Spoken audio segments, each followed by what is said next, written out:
할렐루야. 네, 옆에 계신 여러분들과 한번 인사하겠습니다. 오늘이 Father's Day죠? 네, Happy Father's Day 이렇게 한번 인사하겠습니다. 네, Happy Father's Day. 여기는 자기들끼리 인사하시면 안 되죠. 저쪽에다가 인사. 네, Happy Father's Day. 네, 네. 네. 네. 아, 이렇게. 네, 네. 자, 반갑습니다. 잘 오셨습니다. 다시 한번 인사하겠습니다. 반갑습니다. 잘 오셨습니다. 네, 오늘 또 네, 분위기 좋습니다. 아주. 네, 저희들은 지난 시간에 삼손 이야기를 마지막으로 살펴보았는데요. 삼손 이야기 사이클의 마지막을 살펴보면서 자기 눈에 보이는 대로 그리고 자기 눈에 좋은 대로 자기의 욕심과 욕망을 따라서 사는 삶이 얼마나 위험하고 또 하나님 앞에 경솔한지를 살펴보았습니다. 또한 가장 낮은 곳에서 하나님을 우리들이 부를 때 긍휼이 풍성하신 주님께서는 그분의 일을 우리들의 연약함을 통해서 드러내시고 또 역사하신다는 것도 배웠습니다. 이제 오늘 저희들이 살펴보았던 본문인 사사기 17장은 이 17장에서부터 끝장 21장까지 사사기의 결말 부분입니다. 가장 우울한 부분입니다. 하필이면 Father's Day에 제일 사사기에서 좋지 않은 이야기를 전해서 저도 마음이 좀 무겁기는 하지만 우리 장로님께서 기도하신 대로 또 하나님께서 우리들에게 통회하는 심령을 주셔서 우리가 하나님 앞에 정결함을 회복하는 시간이 좀 되기를 소망합니다. 에필로그라고 하기는 조금 길기는 한데 이제 사사기의 저자는 사사들의 이야기가 다 이제 사사기들의 이야기를 다 끝내고 이스라엘 전체의 모습이 어떤지를 조명해 줍니다. 이 말씀을 통해서 우리들의 모습을 좀 더 바라보기를 원하고 또 우리들의 죄악을 덮는 은혜가 어떤 것인지에 대해서도 좀 살펴보았으면 좋겠습니다. 혹시 여러분들 가운데 하인리히의 법칙이라는 말을 들어보신 적이 있으신가요? 네, 뭐 별로 없으실 겁니다. 저도 찾았으니까. 근데 하인리히의 법칙은 일명 1대 29대 300의 법칙이라고도 불린다고 합니다. 이게 무슨 법칙이냐면 어떤 큰 사고, 대형 사고가 발생하기 전에는 같은 원인으로 수십 차례의 경미한 사고와 수백 번의 징후가 반드시 나타난다라는 것을 통계적으로 뒷받침해 준 법칙입니다. 그러니까 진짜 큰 사고가 일어나기 전에 그것과 유사한 징후들이 계속해서 일어난다는 것을 이야기하죠.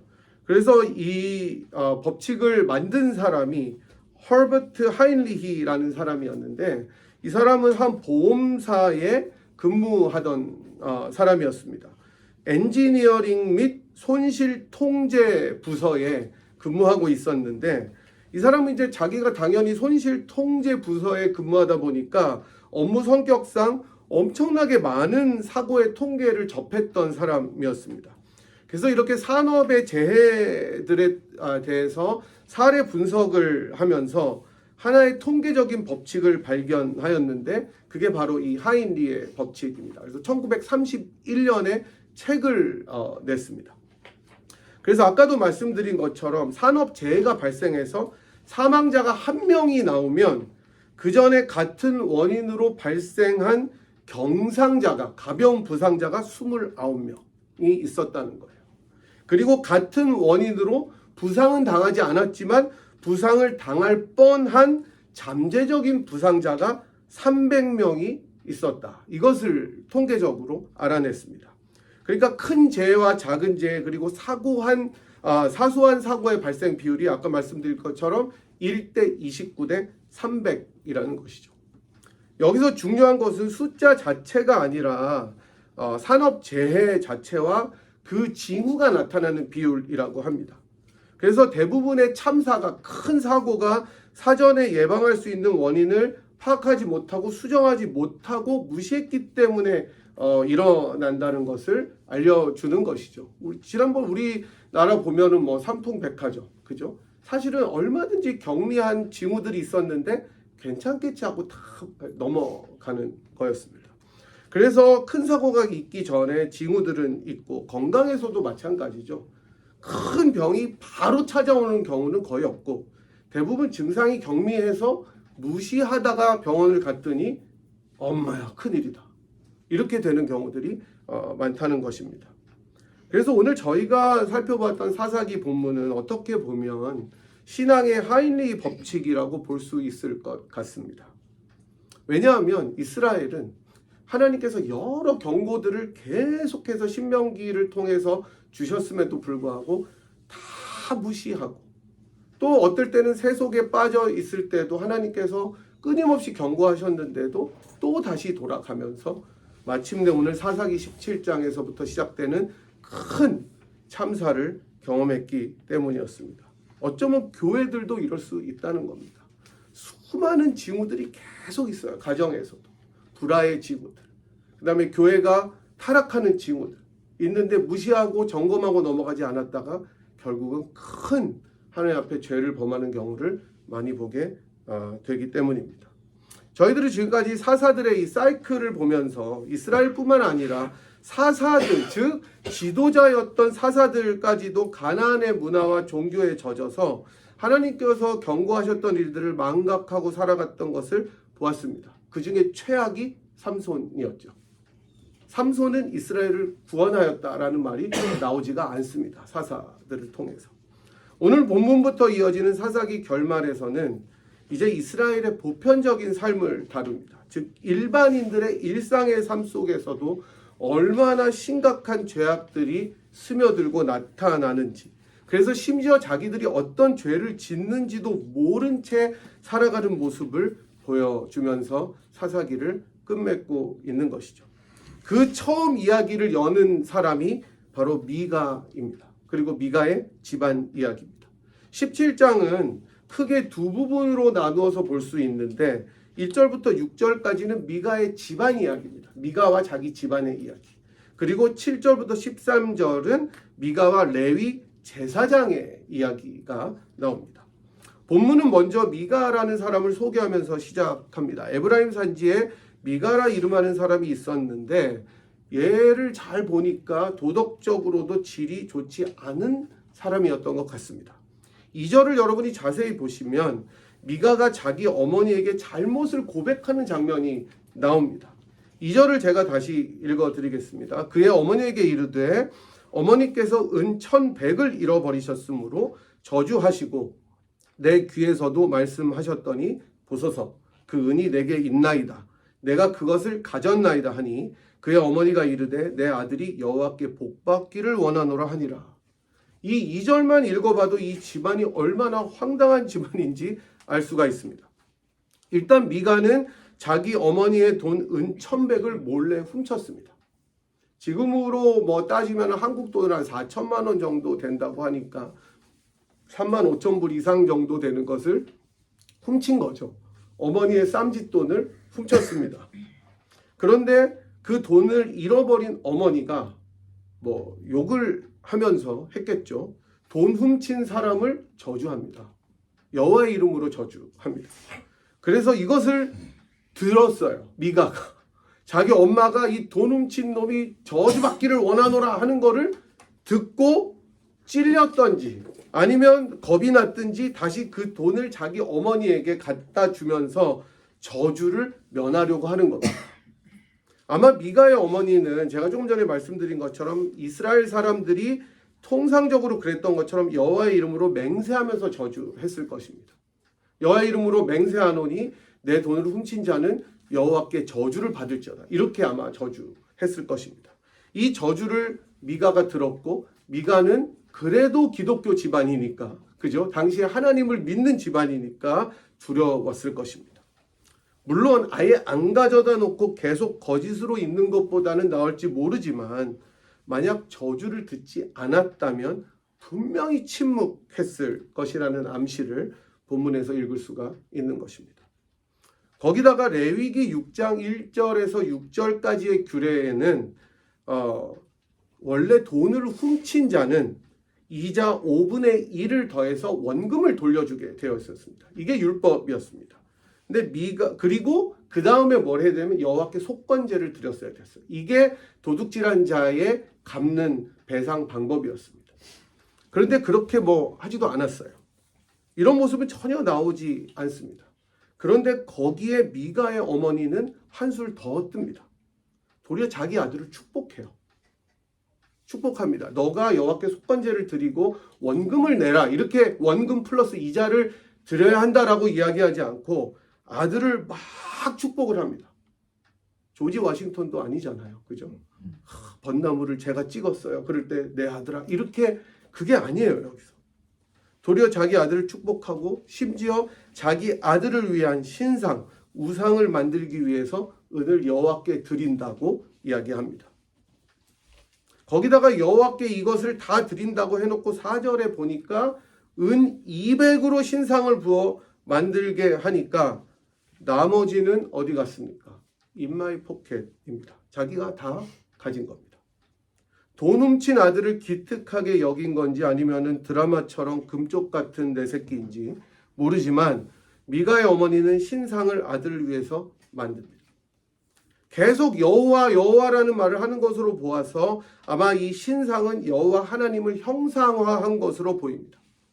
출애굽기에서 모세가 율법을 받으러 산에 올라가자 이스라엘 백성들이 오래 걸리니까 아론에게 불평해서 결국 무엇을 만듭니까? 금송아지를 만들죠. 하나님께서 제2계명에 너를 위하여 새긴 우상을 만들지 말고 또 위로 하늘에 있는 것이나 아래로 땅에 있는 것이나 땅 아래 물속에 있는 것에 아무 형상이든지 만들지 말며 그것들에게 절하지 말며 그것들을 섬기지 말라고 하셨는데 이거를 완전히 어긴 거예요. 하나님을 그 우상으로 제한해 버린 것입니다. 다 어긴 거예요. 레위기의 율법도 어기고 제2계명도 어기고 거짓말도 하고 이게 미가의 집에서 일어난 일이에요. 하나님을 믿는다고 하는 그 집안에서 일어난 일이 이 일이었습니다. 개인의 죄악을 넘어서 이제는 그 죄악이 가정 전체로 퍼지고 무너지는, 그래서 하나님의 말씀과 규례에서 완전히 떠난 모습을 보여주고 있습니다. 이 사람들이 이방인이 아니었습니다. 하나님의 언약 백성이었습니다.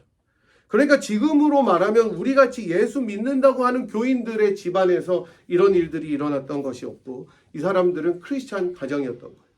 그런데 하나님과 전혀 관계없이 하나님의 이름만 부르면서 살아가고 있었던 것입니다. 삶의 열매는 없어요. 미가의 이야기는 어떻게 보면 우리 삶을 깊숙이 찌르고 들어오는 아픈 곳입니다. 현대를 사는 우리들이 어쩌면 마음속에 품고 있는 이 기복의 신앙, 두려움과 미신적인 마음으로 하나님을 이해하면서 자기의 삶을 대하는 것, 하나님을 내가 재단한 대로 생각하면서 하나님으로 대하지 않는 모습들, 이 모든 미가 집안의 죄악이 어쩌면 우리들의 삶과 가정과 교회에도 있지 않은지를 돌아봐야 하는 것입니다. 하나님에 대해서 완전히 잘못된 이해가 있습니다. 하나님은 뭔가 내가 잘못하면 반드시 저주하고 처벌을 하려고 기다리시는 분이라고 느끼는 것, 이것도 잘못된 것입니다. 물론 하나님은 내가 잘하면 다 복을 주시겠다, 이것도 잘못된 거예요. 하나님께 다 드린다고 하면서 사실은 밑장을 계속 빼고 있는 것, 하나님을 내 욕망의 분출구로 생각해서 그렇게 기도하고 섬기는 것, 자식만 잘 되면은 다 되는 것, 이 모든 것이 이름만 신앙인 것입니다. 사사기는 그래서 오늘 사는 우리들에게 끊임없이 묻고 도전합니다. 당신은 미가와 같지 않냐고, 미가의 어머니 같지 않냐고, 그리고 당신의 가정은 미가의 집안 같지 않냐고 묻고 있는 것입니다. 그렇게 신상을 부어서 만들어 놓고 집안에 그 신상을 하나님이라고 비치해 놓은 미가는 한 발 더 나아가서 자기가 무슨 일을 하는지 모르고 또 한 일을 저지르게 됩니다. 그것은 바로 레위인 한 사람을 자기 집의 개인 제사장으로 삼은 일입니다. 그게 바로 후반부의 이야기입니다. 더 슬픈 이야기입니다. 5절 끝에 그 내용이 등장하고 7절부터 레위 청년에 대한 소개가 나옵니다. 그리고 그 중간인 6절은 우리가 사사기 서론에서 본 것처럼 그때는 이스라엘의 왕이 없었으므로 사람마다 자기 소견에 옳은 대로 행하였더라라고 저자는 커멘트를 답니다. 한마디로 다 자기 생각을 따라 살았다는 거예요. 법도 없고 계명도 없고 자기의 욕망을 따라 사는 시대였다는 것입니다. 신앙도 자기의 욕망이었습니다. 그리고 이러한 삶은 결국 하나님의 제사장마저도 한 개인이 자기 가정을 위해서 고용해버리는 일을 벌이게 됩니다. 구약의 레위인들은 여러분이 잘 알다시피 다른 11지파들이 부양해서 삶을 살아가야 되었습니다. 다 그 십시일반인 거죠. 그죠? 그 분깃을 떼어서 레위인들에게 주어야 했습니다. 그래서 제사장 족속들은 하나님의 성전의 일을 도맡아 했기 때문에 다른 분깃이 없고 여호와가 분깃이고 다른 지파들이 다 그들을 부양했습니다. 그런데 사사시대에는 이러한 레위인들의 삶이 정말 어려웠던 것 같아요. 부양이 안 되는 거예요. 먹고 살기 힘들어서가 아니에요. 다 자기들의 욕심을 쫓아서 하나님의 법을 떠났기 때문에 레위인들한테 줄 게 없는 거예요. 자기들은 잘 살았어요. 9절에 보니까 레위 청년은 거류할 곳을 찾고 있었습니다. 거류할 곳이 없었던 거예요. 이어지는 10절에서 미가는 아주 좋은 제안을 합니다. 그 청년에게 해마다 은열과 의복 한 벌과 먹을 것을 줄 것을 약속합니다. 그리고 레위인 청년은 그 미가의 집에 제사장이 되어달라는 제안을 억셉트합니다. 그래서 결국 레위 청년은 미가의 제사장이 되었다고 12절은 이야기하고 13절에서 미가는 이렇게 고백합니다. 레위인이 내 제사장이 되었으니 이제 여호와께서 내게 복 주실 줄을 아노라. 여러분 진짜 황당하죠. 지금 다 개판이에요. 말이 안 되는 거예요. 무슨 자기 집에 제사장이 있어야 되는 거예요. 하나님의 제사장을 자기가 하혈한 것입니다. 이 레위 청년이 누군가는 17장에서는 나오지 않는데 여러분이 이 사람이 누군지 알면 정말 깜짝 놀랍니다. 그가 누구인지는 다음 장이 18장 끝에 나오는데 정말 충격이 큽니다. 18장 30절을 여러분이 찾아서 한번 읽어보시겠습니다. 다 같이 18장 30절 같이 한번 읽어볼까요? 시작.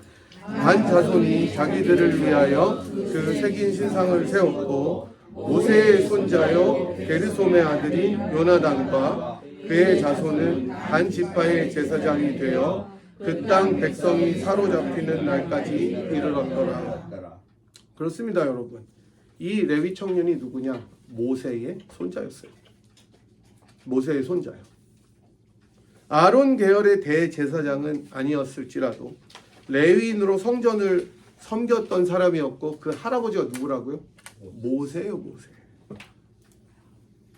구약의 가장 위대한 인물 가운데 한 명이고 출애굽을 주도했던 믿음의 사람이고 하나님께는 친구처럼 대우를 받으면서 그 너무나 온유해서 온유함이 지면에 가득했다던 그 모세의 손자가 이 레위 청년이었던 것입니다.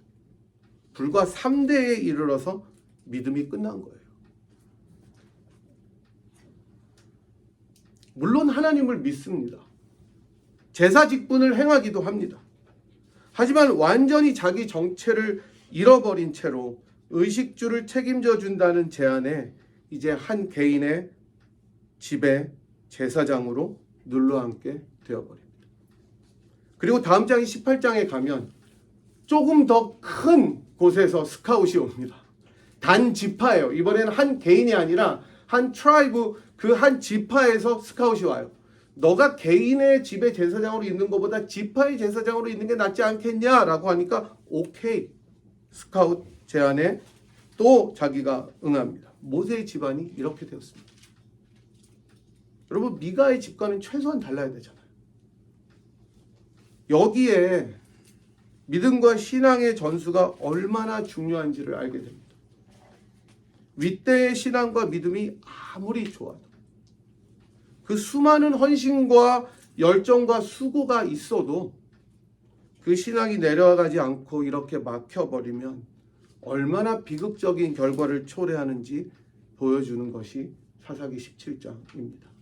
여러분들이 아무리 신앙이 좋아도 여러분의 자녀들이 교회를 다 떠나면 무슨 소용이 있겠습니까? 그래서 정말 감사한 것은 우리의 자녀들이 믿음 안에서 자라는 것입니다. 아무리 좋은 직장, 아무리 부유한 삶, 아무리 좋은 학교를 간다고 할지라도 신앙을 잃어버리면 무슨 소용이 있겠습니까? 아무런 기준 없이 이 세상을 살아가는 것입니다. 신앙이 사유화가 되는 거예요. 여러분, 이스라엘은 여러분들이 아시다시피 공동체로 부름을 받았습니다. 이스라엘을 부르실 때 하나님께서 그렇게 부르셨습니다. 그런데 이제 이스라엘은 각각 다 흩어져서 각자 마음에 좋은 대로 여호와를 믿는 신앙마저도 사유화하고 있는 것입니다. 지금도 많은 교회들이 자기의 마음에 맞는 목사를 고릅니다. 골라요. 저는 이거 굉장히 중요하다고 생각합니다. 목사와 성도들과 교회 비전이 맞아야 되기 때문에 고를 필요도 있습니다. 문제는 정말 그 비전이 주님의 비전인지를 체크해 봐야 되는 거죠. 내 욕망이냐, 성도들의 욕망이냐, 아니면 하나님의 열망이냐.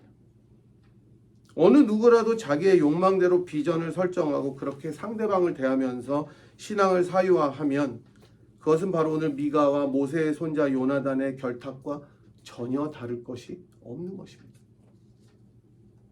그리고 이것은 또 다른 비극적인 결별을 만들어내는 것이죠. 이 모세의 손자 요나단이 단 지파에게 스카우트해서 갔을 때 미가의 집안은 어땠을 것 같아요? 아, 내가 그렇게 다 해줬는데. 그죠? 그리고 만약에 단 지파보다 더 큰 지파에서 스카우트 와서 갔었으면 어떻게, 단 지파는 어떻게 됩니까? 안 갔으니까 망정이지. 오늘 본문은 그래서 정말 아픈 이야기입니다. 쓰라린 이야기입니다. 그럼에도 불구하고 우리 귀와 마음에 새겨야 할 내용입니다. 우리는 지금 어디로 가고 있고, 무엇을 위해서 주님을 믿고 있고, 또 어떤 마음으로 신앙을 하고, 또 어떻게 교회를 생각하고 목사를 생각하고 성도들을 생각해야 되는지 깊이 성찰해야 되는 것입니다. 아파야 됩니다. 그래서 혹시 이런 모습이 우리들 가운데 있다면 과감하게 아프더라도 도려내야 합니다. 그것이 개혁입니다. 독이 빠져야 살 수 있기 때문이에요. 그렇지 않으면 서서히 죽어가는 것을 모른 채 숨을 거두기 때문입니다. 개인도, 가정도, 교회도 그렇습니다. 그래서 미가의 집안 이야기는 오늘을 사는 기독교인들이 들어야 할 이야기인 것입니다. 저도 이 말씀을 준비하면서 저 자신을 돌아보게 되었습니다. 제 마음속에 자리 잡은 여러 의심들과 두려움들, 또 여러 욕망들과 자존심들, 그리고 여러 제약들을 발견하면서 아, 이게 나구나 라는 생각을 했습니다. 그게 저고 그게 여러분이에요. 하지만 거기서 끝나면 안 됩니다. 그렇게 끝나면 절망이고 소망이 없잖아요. 왜냐하면 주님께서 우리들을 이렇게 놔두시지 않으시기 때문입니다. 사사기는 여러분이 앞으로 보시겠지만 비극으로 끝납니다. 동족 상잔의 비극으로 결말을 맺습니다. 베냐민 족속을 완전히 참살해버리고 끝납니다. 그렇게. 하지만 하나님께서는 사사기가 끝나도 이스라엘을 그렇게 내버려 두지 않으십니다. 끝까지 사랑하십니다. 왕을 주십니다. 그들의 소원대로. 그런데 그 왕들이 계속 실패하면 또 다른 왕을 주시고 거듭 실패해서 포로로 끌려간 자기 백성들을 돌이키시려고 선지자들을 보내시고 계속해서 하나님께서는 그렇게 자기 사람들을 구원하시고 사랑하시기 위해서 모든 것을 다 하십니다. 그리고 결국 자기의 가장 사랑하는 독생자 예수님을 보내셔서 십자가를 지게 하셨습니다.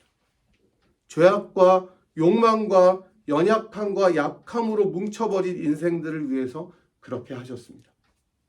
그리스도를 통해서 자기 자녀로 우리들을 삼아주신 하나님은 우리가 구원받은 이후에도 우리가 심지어 미가처럼 모세의 손자 요나단처럼 때로는 방황하고 죄악에 빠져서 살아가면서 세상의 문화와 가치관에 물들고 그렇게 살아갈 때에도 우리들을 계속해서 새롭게 하시기를 원하십니다. 우리 자신의 힘으로는 절대로 미가 집안의 죄악을 그리고 연약함을 이길 수 없음을 아시기 때문에 그리스도를 주셨고 성령을 주셨습니다. 그 성령께서 우리 안에 착한 일을 시작하셨고 그리스도 예수의 날까지 우리를 인도하시고 이루실 것입니다. 그러니 여러분, 우리 자신을 돌아보면서 다시 한번 주님 앞에 나아가십시오. 우리 안에 가득한 세상의 욕망이나 구부러진 믿음들이 있다면 주님께 다시 한번 고쳐달라고 기도하시오. 그렇게 하셔야 됩니다. 회개하면서 나아가야 되는 것입니다. 바로 그럴 때 하나님의 아들과 딸로 거룩하게 예수 그리스도의 형상을 닮아가는 자로 만들어 주시는 것이죠. 우리들의 삶은 그리고 거룩한 산제사로 하나님 앞에 드려지게 되는 것입니다. 혹시 우리들 가운데 미가 집안에 그리고 이스라엘의 죄악이 있다면 회개해야 됩니다. 그리고 그런 유혹이 찾아올 때 바로 이 주님의 은혜를 기억해야 됩니다. 제가 이 설교를 준비하면서 들었던 찬양 가운데 또 불러드리지는 못하겠으나 나를 덮는 은혜라는 찬양의 가사가 있었습니다. 제가 이 가사를 들려드리고 말씀을 맺도록 하겠습니다.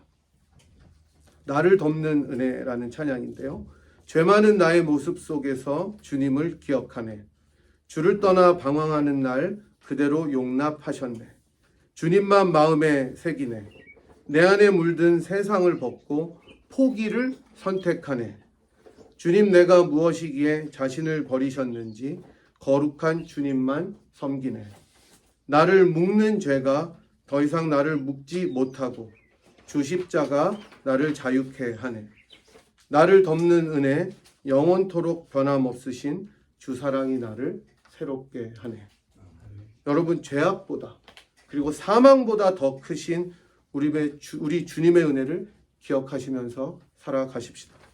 나를 새롭게 하는 그 은혜가 더 이상 죄악이 나를 묶지 못하게 하는 자유하심을 주신 것을 늘 마음에 새기면서 내 내면의 욕망과 죄와 싸워서 이기는 우리 모두가 되기를 거룩하신 우리 주님의 이름으로 간절히 소원합니다. 아멘. 시간에 들으신 말씀 또 부르신 찬양 생각하면서 한 목소리로 좀 기도하도록 하겠습니다. 두 가지 기도하겠습니다. 하나님께서 우리 마음속에 미가와 미가 집안의 죄악이 있다면 그리고 그 레위 청년이 잘못 가고 있는 그런 잘못들이 우리 가운데 있다면 우리 가정, 우리 교회에 있다면 회개하는 마음으로 주님 앞에 나아갔으면 좋겠습니다. 주님, 그런 죄악을 성령의 불로 태워 주시옵소서 기도하고 또 우리가 부른 찬양처럼 그 모든 죄악을 덮으시는 하나님의 은혜를 우리들이 기억하면서 하나님의 은혜 앞에 더 가까이 나아가고 그럼으로써 우리가 그런 죄악들을 이기는 힘을 주님 허락하여 주시며